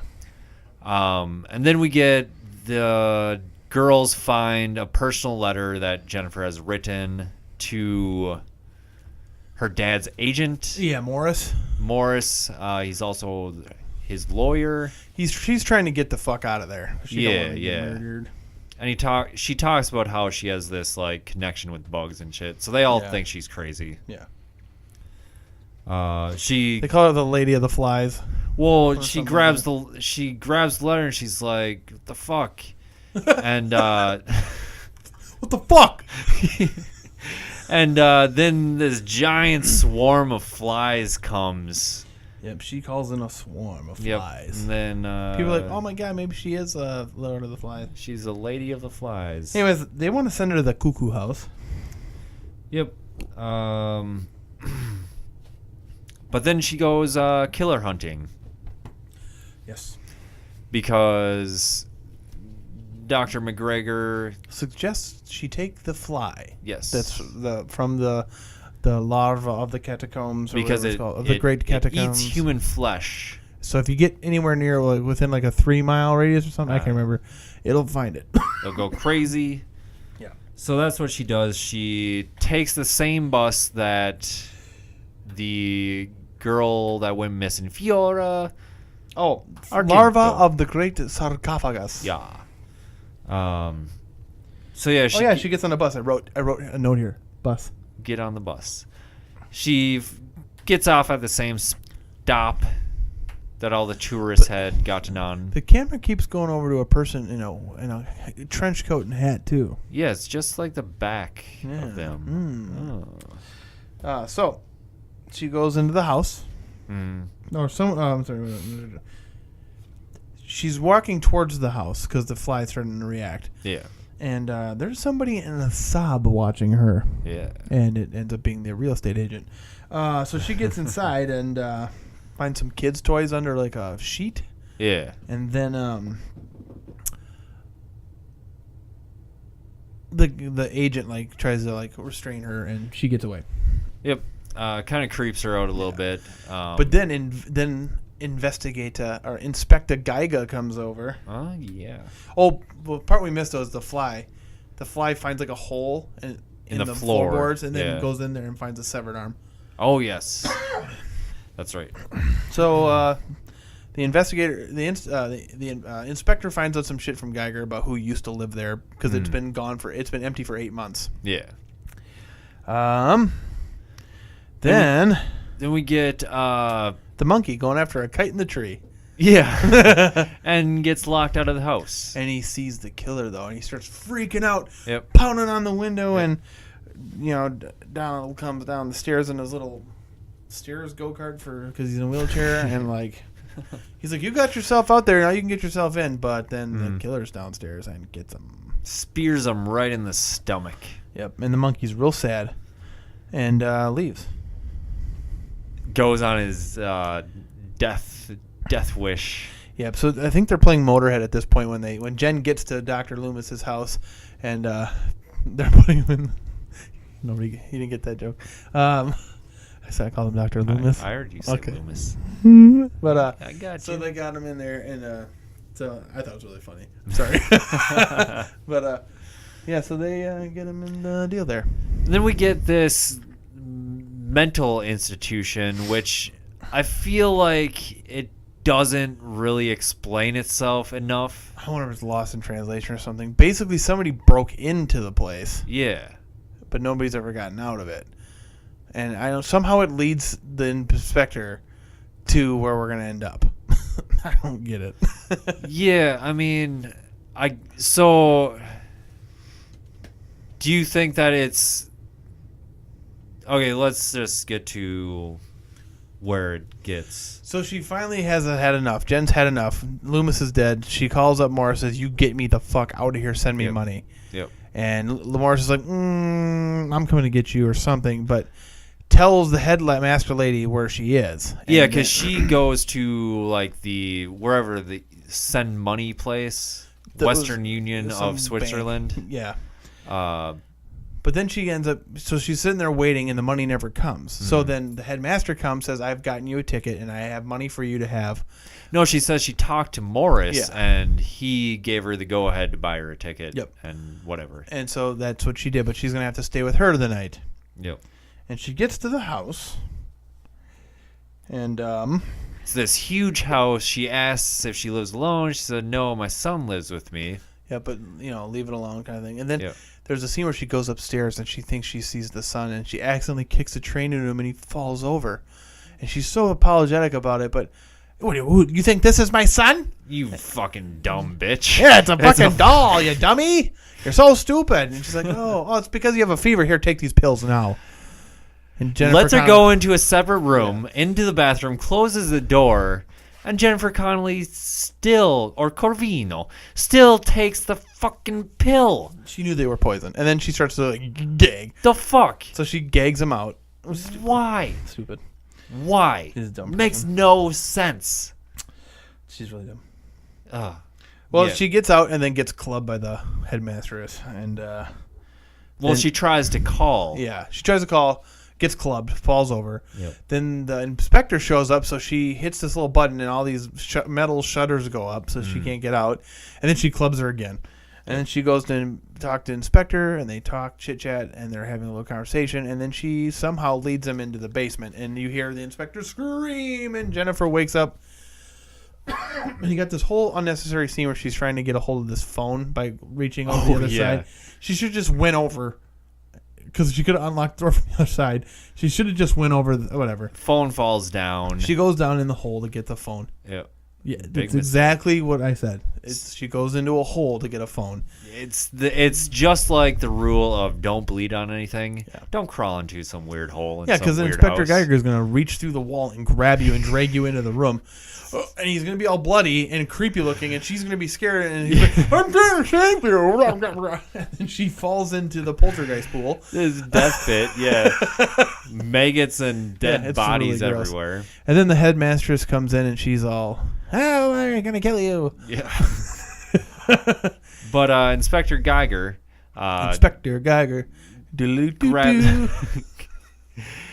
Dislocates his thumb. And then beats that woman in the face with a chain. But it didn't work. Yep. We'll find out. But Jennifer Connelly escapes, finds the room with her son. "I want to help you," and it's that whole thing. "I want to be friends and help you." And then the boy turns around and it's like, nope. That was some creepy makeup. Of a bitch. That was a creepy makeup. So she takes off screaming, and she runs outside. I'm like, oh, she's never watched Friday the 13th before, because she immediately jumps in the boat. Oh, yeah. And so she goes out in the boat. Well, she gets in the boat, and then the creepy boy comes out with the spear. And he jumps on the boat with her, and he goes to stab her, and she clinks it away with like the anchor or something. I don't know, but it spears the like gas tank. And then they're struggling, and then she calls upon the bees flies and the flies, and they come and they chew this kid to pieces. Yep. And he falls, and it's gross because he like grab his face and like that poltergeist moment of face peeling. Getting to that reveal of that boy, and then that scene too was like it's worth the wait. I thought he looked better after his face peeled. Well, when they're doing that thing, I mean, not better, but like he looked more normal. Yeah. When he was looking up at the when the swarm was coming in, you could get really close to his face. But he's got that weird like chipmunk. I don't know mouth with the teeth, and then beaver mouth.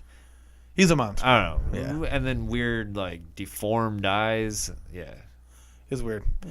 But he falls off the boat, and then the boat explodes, and then Jennifer Connelly jumps off the boat because the boat explodes. And she's swimming around trying to figure out a way to get around this fire. And of course, he grabs her under the water. Yep. And she's trying to get away and does. And he gets lit up on fire. Yep. And you hear this weird screeching sound. Then she crawls up onto the beach. Morris shows up. Hey! And he's happy like, I'm reunion. happy to see you. Oh, my head got chopped off by a mirror. And it's Mom. And she's like, I'm going to get you back. And so the mom's trying to chop off Jennifer Corvino's head. And we have the best hero of any movie ever. Dudley saves the day. Yep. Is that what that's called with Paul Pee Wee Herman? Isn't that monkey movie Dudley something? What's that movie with Paul? What's that guy's name? Monkey Paul? Business. What's that Paul? What's the guy? What's Pee Wee Herman's real name? Reiser. Paul Reiser? No, that's not right. Paul Hogan. No. Are you sure it's... Yeah, it is Paul. Pee-wee.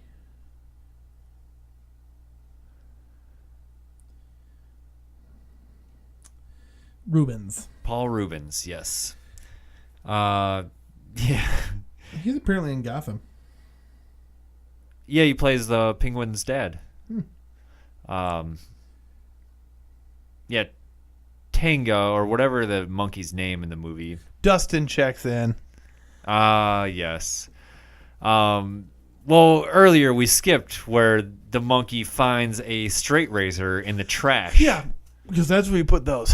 Yeah. And he comes in and slashes the fuck the out of lady, her face. And then Jennifer Connelly and Monkey get married. Happily ever after. That's phenomena. Yes. I love that movie. I like the direction. I like the sound. I like everything about it. I like the makeup. The acting is good for being a 1985 Italian horror flick. What the only thing that gets me with this movie that would keep me from giving it like high marks would be the time. It's a little bit too long. It is a little bit You long. could cut about 40 minutes off of that movie. But then again, it's like, well, what do you really cut? Because I don't feel like there was You cut the whole scene where he goes to the psych ward. Because I didn't get what happened there. Oh, so anyways, now we can talk about it. Do you think the person that broke in was the mom to get the son out? Maybe. That's the really only. But they said nobody's ever escaped before. But maybe that was the thing, if somebody got stolen out there, but nobody's ever escaped. I guess the kid was that much of a freak that maybe he wanted to go to a mental institution. I don't know. It's one of those weird things. You'll have to ask Dario Argento what his idea is. That I think some of it's lost in translation and editing. Yeah. But I like the makeup. I thought the boy was creepy when you do have the gore scenes. Those kills were imaginative. I like that. I like the idea of just. Yeah, it's certainly no Suspiria. Yeah, but it's good. The soundtrack's good. I like the music. That Phenomena song is great. It's got Goblin and Claudio. I can't remember. Forenzi. You can't just Inzy things. Hey, would you consider Ghost a horror movie? With Demi Moore? And Petraxo is I'd say it's horror related. We're watching Ghost next week. We should get a pottery wheel and just do the whole episode with me behind you. No. What? Okay. So where would you put what